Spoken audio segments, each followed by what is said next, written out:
What is up, YouTube? HPJ here, and of course, I am coming to you guys because we have a ton of information for Ancient Guardians. I was gonna sit on this for a minute because I was waiting to see all of the cards that were going to be announced for this set, and that I was also waiting to see what all the reprints were going to be for this set. So, two major changes to it, and a lot of new add-ons. The first change is that two of the three archetypes have their names for the TCG unveiled, and yeah, no one likes them. The second is that we are going to have collector rares. There's going to be no commons in this set, which thank you, but also I've seen some of the selections. So yeah, there is a lot of those issues in regards to that. Now, the overall is that the TCG has not updated their official site yet to where you would know exactly what everything looks like overall in terms of rarity.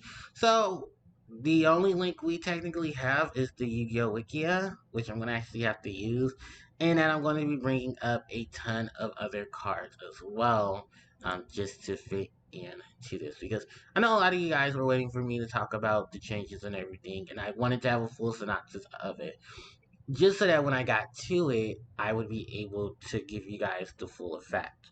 So, I'm ready for this, and I hope you guys are, so why don't we go ahead and get started. So, first off is the name changes and the changes to each of the monsters. So, the Abyssal monsters are now going to be called the Ogdoadic, or Ogdoadic? Yeah, it's a weird name. The Ogdoadic. The Ogdoadic. No, I'm sorry, because I'm pronouncing new words, letters in this. The Ogdoadic. The Ogdoadic? The Ogdo. It's supposed to be playing on Zodiac and Ogdico, which I believe is it's a change-up word for snake or serpent. It's stupid, and it shouldn't have been changed. It should just kept them abyssal. But yeah, they got changed. This is, of course, their ace monster, Ido Abyss, Ogdoadic Overlord, who's known in the LCG as Ido Abyss, the Abyssal God. This is level 10 light attribute reptile monster. 3100 attack, 2200 defense. If this card is in your graveyard, you can tribute 3 monsters to summon this card at once. While this card is face up on the field, quick effect. You can send all monsters from the field to the graveyard, except face up monsters that were summoned from the graveyard. You only use each effect of Ido Abyss, the Ogdoadic Overlord, once per turn. We have the we have the Solificord monsters. This is, of course, in the LCG, they're known as the Dore Micord monsters. This is, of course, Kulia, who we talked about before.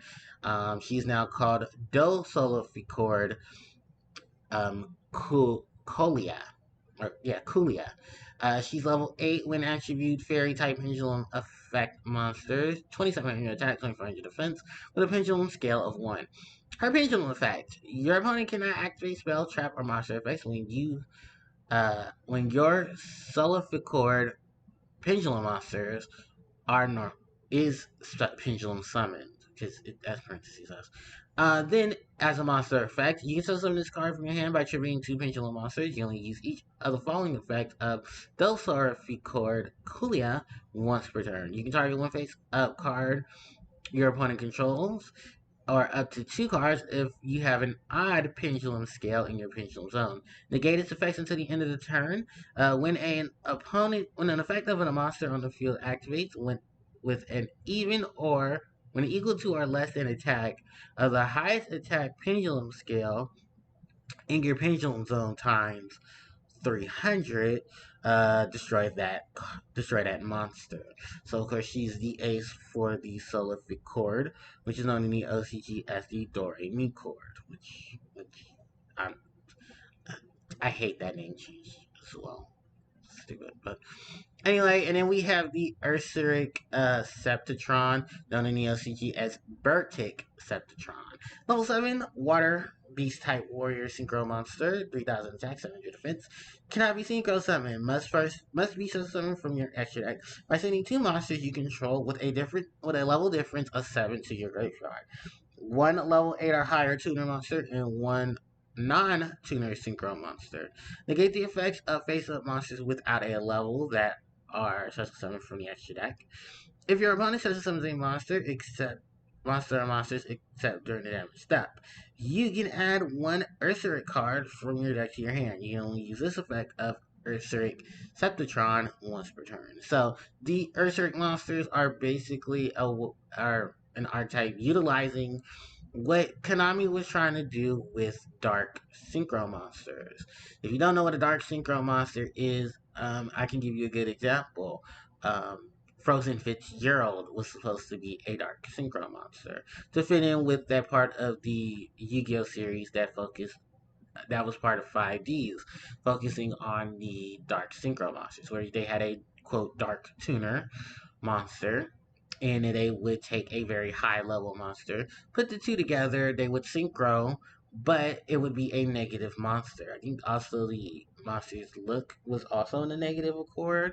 It wasn't white, it was black. The stars were black as well. It was kind of like how not ritual, a um a link monster, not a link monster, a Exceed monster would look like, but the stars were blue instead. Like it was very much a negative condensation. Like if you put it through a filter, and you press the inverse colors, that's what it was going to look like. Those would be the inverse. And the Ursarik overall are just beast type warrior monsters. They have a lot of beast type setup, and they're also aqua, which is very rare in Yu-Gi-Oh to see water attributed beast warrior monsters. I think it's not unheard of. It's just rare. Cause the only one that comes to my head is Mother Grizzly. Yeah, Mother Grizzly. Because other than that, most of them would just be beast. Or the occasional water support is for sea serpent, aqua, or fish. Yeah, or that occasional reptile, if ever.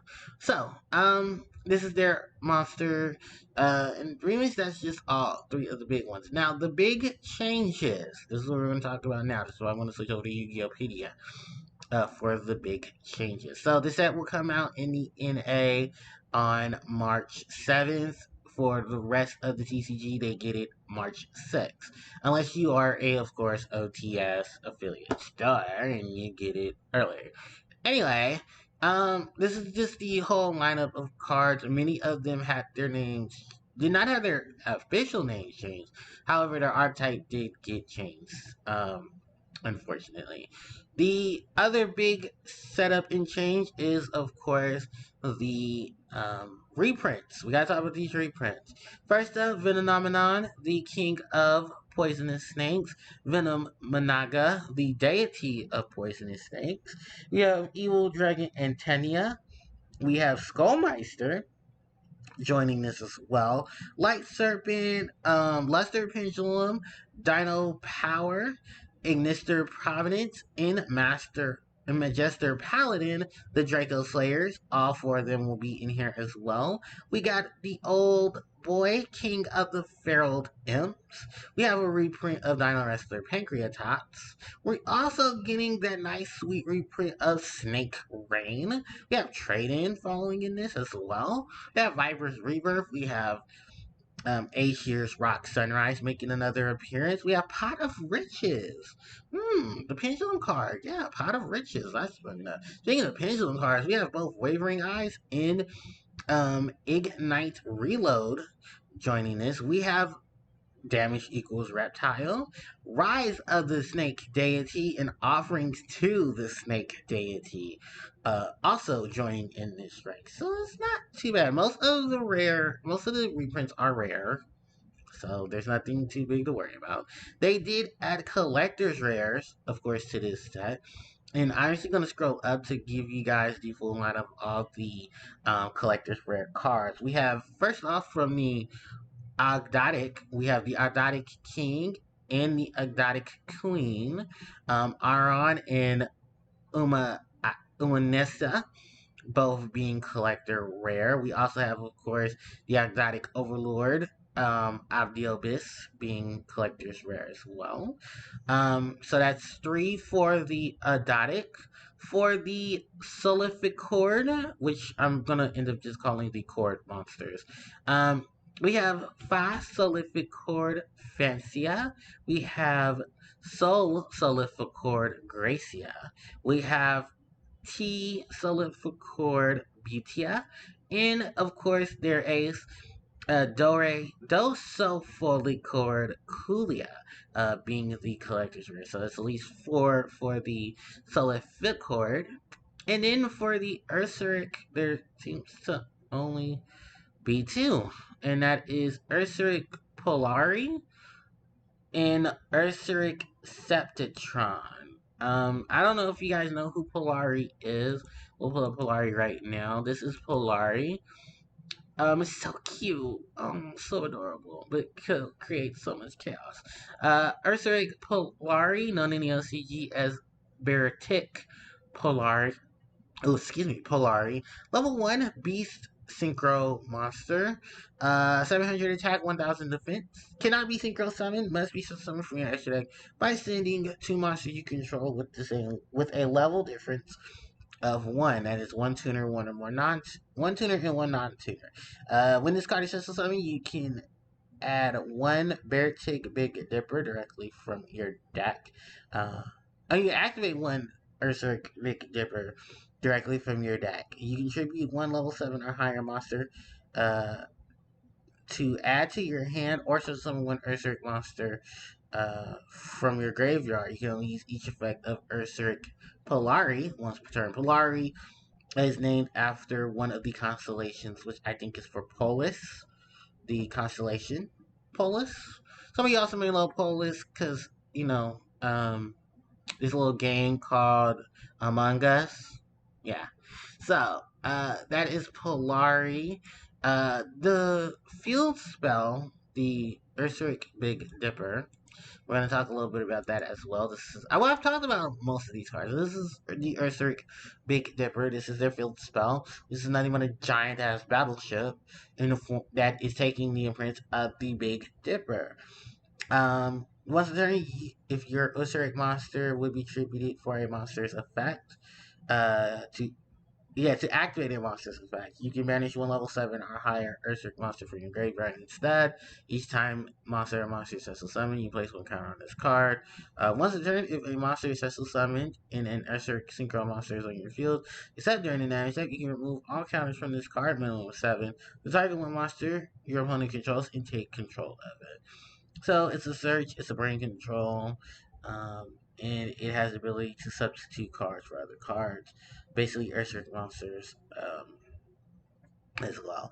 I actually do like the artwork of this card because this gives me a lot of vibes from a lot of mecha anime and a lot of video games with mechas, and especially considering the fact this is a giant battleship. But yeah, this is, like I said, it's not. I'm kind of disappointed that they only gave him 2 cards in terms of reprints, and I think for the most part, if anything, most of the cards in here to support most of the archetypes, like they're really heavily focusing on basically the Solific Chord and the Ogdoadic monsters. Yeah, sorry, I'm gonna try to get this name right because eventually, when I do have to go through these guys for archetype videos, Jesus, I'm gonna have to deal with their vessel name. I'd rather prefer calling them the vessel, if you honestly ask me. It's like not like the OCG name, and I can get used to the Solific Chord monsters in terms of their names, but I didn't mind the Do Re Mi Chord monsters because just the play on the name itself. Yeah, like I said, shout out to anyone who wants to play Ursuric because you're gonna just have to use your own water. You're gonna have to find reprinted water support, which isn't that hard. If you do look at it on that terms, to basically help fill out this deck, because the only real reprinted support they gave was either Trade-in and Aether's Rock Sunrise, which for the record, there aren't that many level 8s for them, and Aether's Rock is only a way to special summon without having to deal with the bullshit. So that kind of sucks, honestly. And it's like I said, this feels more catered towards the pendulum and the reptile, because reptile really does not have a solid archetype. It just has a lot of pieces from different archetypes to where you can play around with. Because look at the King of Pharaoh, and then also look at um like they even pulled in the poisonous snake archetype. You know, Venomanaga, Venomanaga, for the fact that they're the king and queen of the venomous snakes, and just the overall utility of what reptiles have overall, because that's a lot of support for reptiles. Really good support too. King of the Feral Imps, both the king and queen of venomous snakes. You got reprints of Snake Rain, Viper's Rebirth. Um, you have damage equals reptile, rise to the snake deity, and offerings to the snake deity. And if you don't know what offerings to the snake deity is, because I'm pretty sure it's been a while since anyone had to really care about what reptile support looked like, this is offerings to the snake deity. It's featuring the in his artwork, it features, of course, Venomanaga, the king of venomous snakes. In the LCG, this card is called Offerings to the Poisonous Snakes. In reference, it is target one face of the reptile monster you control, and up to two cards you control, and your opponent controls, destroys those cards. It's basically Icarus attack for reptiles. For the fact that you tribute to summon him, and that also we do have to also pay mention to Rise of the Snake Deity, which is just the trap card to help to special summon the queen of venomous snakes herself, Venomanaga, who in OCG she's actually known as Venomanaga, the queen of poisonous snakes. The translation, I think, is just so that they call her deity and not queen, because they want, king to high raise the queen. But basically, in Viper's deck, she is his ace because of her ability. And actually, we're going to take a look at the queen of venomous snakes, Venomanaga. So this is the big lady herself. She is one of the few high-level main deck reptile monsters in the Yu-Gi-Oh series. She has 0 attack, 0 defense, and her effect reads that she cannot be normal summoned or set, must first be such summoned with Rise of the Snake Deity, and cannot be such summoned by other ways except for her own effect. She gains 500 attack for each reptile monster in your graveyard. This card cannot be targeted by and is unaffected by spell, trap, and other monster effects. When this card is destroyed by battle and sent to the graveyard, you can manage one of the reptile monster from your graveyard to special summoning. When this card inflicts battle damage to your opponent, place one Hyper Venom counter on it. When 3 Hyper Venom counters are on this card, you win the duel. So, being the deity of venomous snakes, this monster has an ultimate win condition attached to her, where she wins you the duel. Um, Unlike cards like, the long list of prize cards that have the effect of you win the match. She just says you win the duel, and simply is due to her inflicting the battle damage. Venomanaga is literally one of the most powerful main deck reptiles that you would have known. Just that it takes so much to get her out. You have to use Rise of Snake Deity, or she would have to already have been on the field through her own effect. I do believe there's a card that ignores summoning conditions to special summon her, so that way it's a lot easier. But yeah, you got the Snake Queen herself. I'm shocked none of the other Venom monsters got printed, but I wouldn't be surprised if let's say, an OTS pack dropped and then it released, support for Reptile just to fit in for that.